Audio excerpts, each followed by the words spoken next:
Hello, Junior K, first and second. This is a project, actually third and fourth graders can join in on this one too. It's going to be a lot of fun. Our last project for the school year is going to be Monet's water lilies. Now, the artist Monet was French, and he was an impressionist, and he painted the most beautiful water lilies on these panels that are just huge. They're as big as the wall in the art room practically. And I had the good fortune to see them when I was in Paris, which is something I love to say, when I was in Paris, at the museum, specially designed, in rooms specially designed just to display his water lilies. He did 8 panels altogether, and there are 4 there are 2 rooms, and there are 4 in each room. And they're just beautiful to look at. You can sit on a couch and you can just meditate on them and look at them, and there's just much to see as you look at them, and you keep discovering new things about them. And he painted these. These were actual beautiful water lilies in a pond at his home, and I don't know if I'm pronouncing this right, Giverny, which is outside of Paris. It's just a beautiful place, and he did a lot of paintings of the gardens all around where he lived. So here's some samples of what it looks like, and you can see how gorgeous they are. All of the water lilies. Here's the water, and here are the water lilies on the lily pads, the green lily pads, and the beautiful flowers. Here it's more blue. This is kind of a purplish blue with the green, and then the flowers are white with a little bit of pink. And here it's all mostly blue with some green. You could see the trees reflecting in the water. And here you could see again the trees and the bushes that are on the edge of the water reflecting in the water, and then the lily pads. And it is so gorgeous to look at. It's just really breathtaking. Here is another example of his work, and it almost looks like the trees. Maybe this is in the autumn and they've turned yellow and orange, and it almost looks like they're on fire, but they're reflected in the water. So you can see all these warm colors, and then you have all these cool colors of the water and the lily pads, and then the pinks of the flowers. And they're just beautiful to do. And then this is a painting and a detail of water lilies, of lily pads with the flowers on top floating in the water. So what we're going to do today, you will need a paper plate. So I have my paper plate here. Any paper plate will do as long as there's no food in it. So that's really important. And your watercolors or any other paints that you have. We're going to stick to mostly blues. We're going to stick to the light colors as we paint. And then what we're going to do is cut out lily pads, the leaves, the green leaves, and we're going to make flowers and put them on top. So we'll start with our painting on the paper plate, and then we'll make our flowers. So here I've done one. It's like a cooking show where sometimes you have to do part of it ahead of time because it needs to the dough needs to rise or something needs to cook. So I've done this one ahead of time. So here I've colored it so it'll look like the water, and there are trees reflecting in there. And then I made my little lily pad with a tissue paper flower that I can then glue on here. So that's what we're going to do. It's going to look something. Where is that sample? Oh, here it is. So they're going to look something like this. And that's what we're going to do. So let's paint our paper plates first, because they're going to have to dry, and then we can make our lily pads and our flowers, and then when our plate is dry, then we can glue them on. But if the plate is still wet, the paint's still wet on there, we cannot glue them on. We have to wait till it's dry. So you have to be patient. So this is a 2 or 3 step process. If you don't have tissue paper at your house to make tissue paper flowers, you can use any construction paper, and I'll show you how we will do that. But let's first get started on our painting of our plate. Look at that. There we go. So I'm going to tilt that down so you can see that. There we go. Take those books out. All right. So the colors we're going to use are mostly going to be in the brown, blues, and the greens. We might use some yellow. Now remember, we always want to get our brush nice and wet. And I'm going to start with this light blue over here. And because this is water that we're painting on our paper plate, I'm going to lift this up.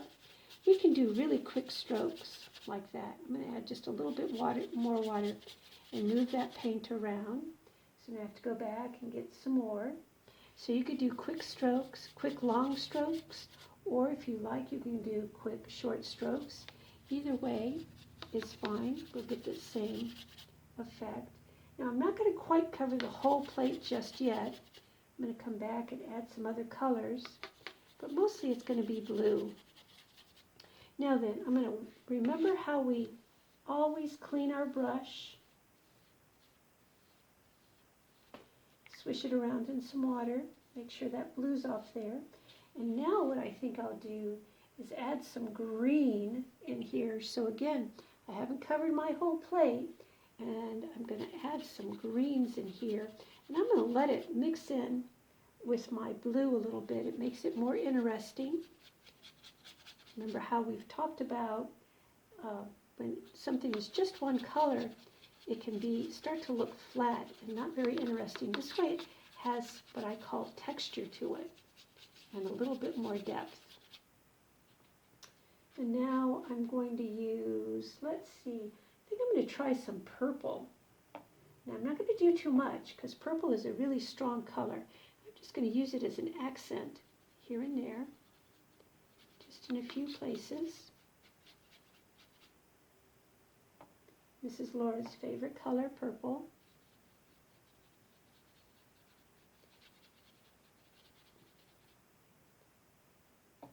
And let's see, just around here. And again, I'm doing quick strokes. Now, I have a Chinette plate, which is pretty thick, so it's okay if I get this wet. But if you're using a regular paper plate, try not to get it too wet because it will tear. And let's see, I think I'm going to add some yellow. So we could have a warmer color here.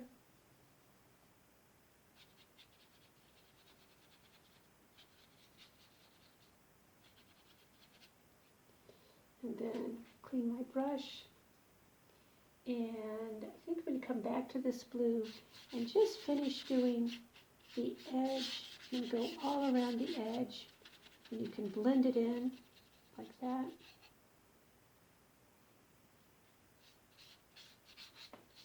Hope you can see that. Of course, I couldn't put this on the board because the paint would just be dripping everywhere.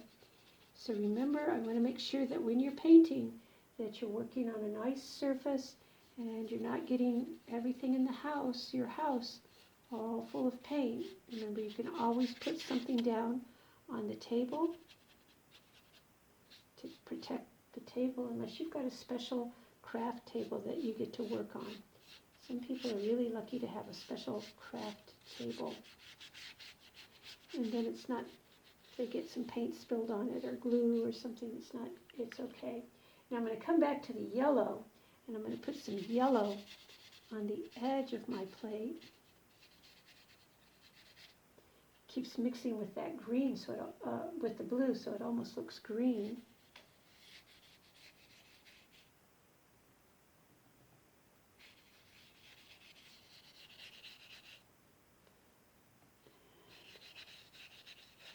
So we want our plates to be fully covered with color, so they'll be beautiful. So it'll look like we're looking into Monet's lily pond.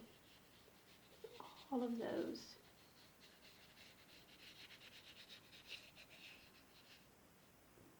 Wipe my brush.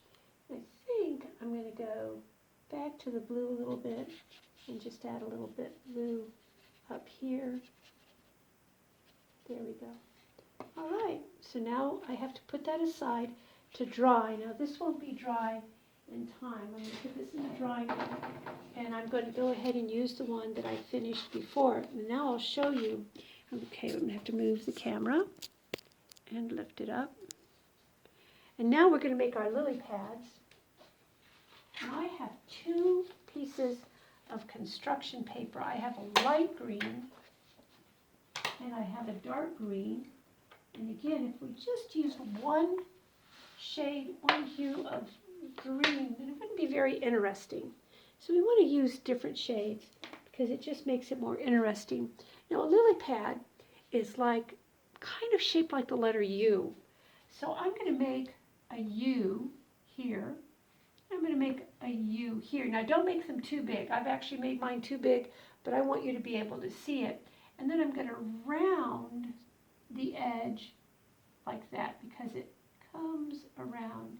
And then I'm going to make a star pattern in the center. I think you can't see this as well on the lighter paper. Let me use a darker. I'll use this dark color. So here I've got the U. And I'm going to go back to my white.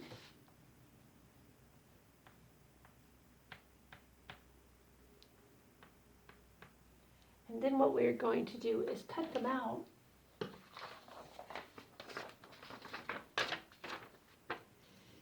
And this should be pretty easy to cut. Now I'm gonna get rid of my white here. Now I'm using white oil pastels, but a white crayon will be fine for you. I just got the oil pastels out to use, but if you use crayon, that is actually just as good, if not better. So there's my lily pad. And now what I want to do is glue it on. Now when I use wet glue, and you want to use wet glue for this glue stick, if that's all you've got, it's fine. But wet glue is a little bit better and easier. Now when I use it, I put it in a little cup and I get a Q-tip and I pour some in there. So then I can control how much I'm using, because you know sometimes how when you turn your glue bottle upside down and you squeeze it, like a whole bunch comes out. Well, we don't want that to happen. So I'm going to put my lily pad. Where should I put it? I don't know. Where do you think? Should I put it here? Yeah, you like that? Do you think that's a good place? Okay, so I'm actually going to put I think that this will stay. Here we go. I'll put it here. So I think you're right. I think I should put it right about here. So I'm going to put glue right there on the plate, and then I'm going to press that just like that. Now then, and let me go ahead and put the one that I've finished, that I've put together.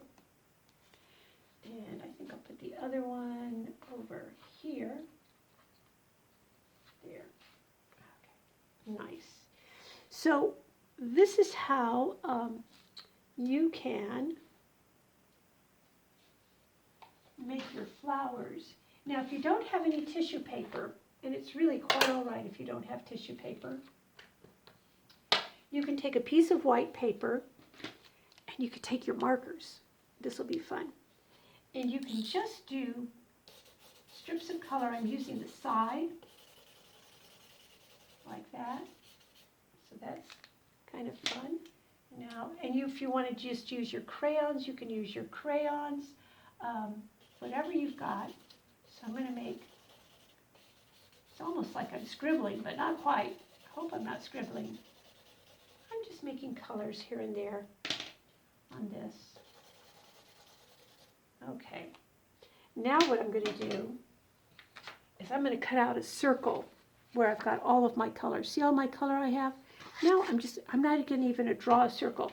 Now if you want to draw a circle, you can, but I'm just going to go ahead. I think I'm pretty good. It doesn't have to be a perfect circle, so I'm just cutting it around like that.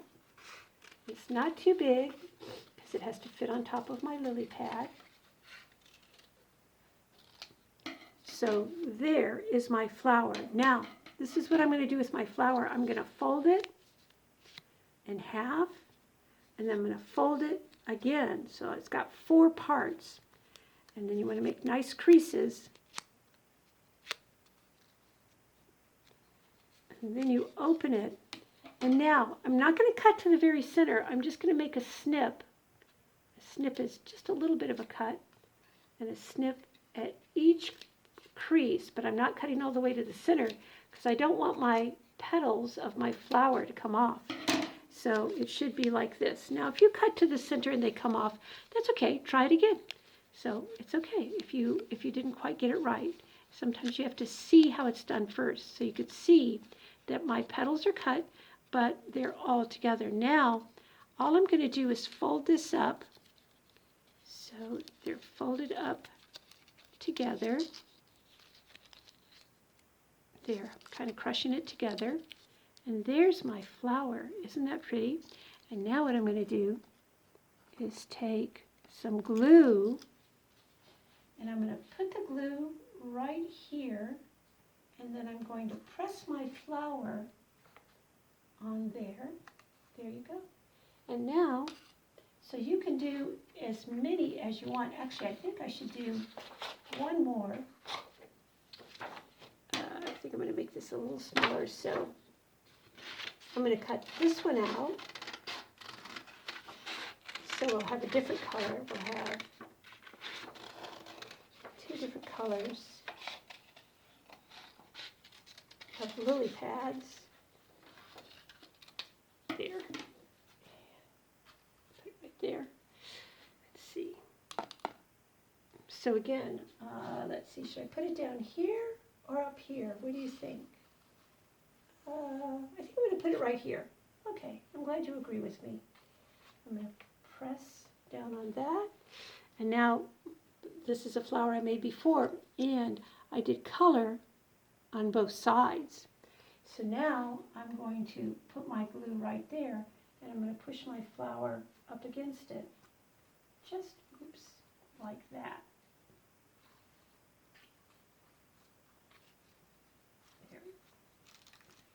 So those are my flowers. Now, I did a tissue paper flower too, so this is the last thing I'll show you. What I did was I cut out, I didn't even use my scissors, I tore the tissue paper, a piece of the tissue paper, and I'm going to fold it, and I'm going to scrunch it here. So I folded it in half, and I folded it again, and then this point down here, I'm going to scrunch it like that. It's fun, you can do that with tissue paper. There, like that. And I'm going to take one of my markers, and I'm going to make a center for it, like this. Okay. And then again, I'm going to take my glue, and where shall I put this one? I think maybe I'll just have it here, right there. I'm going to put it right there. And there we go. So now we have a flower that's just floating by itself. So that's what you're going to do. Remember, you paint your plate first, and you could do quick strokes, long or short. Use 3 or 4 colors, blue, green, yellow, purple, and paint them really fast, and then put it aside so it'll dry, and then make your lily pads. And remember, the lily pads are the shape of the letter U, but then they curve over, almost like a tulip. Remember the tulips. And then you can just cut out a circle from white paper that you've colored, or if you have some pretty color paper you like, but you could add some colors inside of it, or tissue paper. You can make your flowers, and then you glue your lily pad on, and then your flower on top of it. And then you have your own Monet's water lilies garden. So I think that that's a really fun exercise. It's the last one that we're doing for this year. I hope you had fun. I hope you will keep drawing this summer and coloring, and draw what you see. Look at the world around you. What shapes, and ask yourself, what shape is that? Is that round? Is it square? And start to draw what you see. So you want to train your eye to see the world so it can tell your hand what to do and how to draw. And look at the colors of things. And you might just want to paint colors, and that's okay too, or color with crayons or markers, whatever materials you have around the house. But have some fun, be creative. I miss you all, and I hope your parents, if you do this one, that you will send me pictures of the work you've done. I'm keeping all of those pictures, and maybe we'll have an art show of the pictures of the work that you did next year. In the meantime, please stay well, stay safe. I love you and miss you. God bless. See you soon.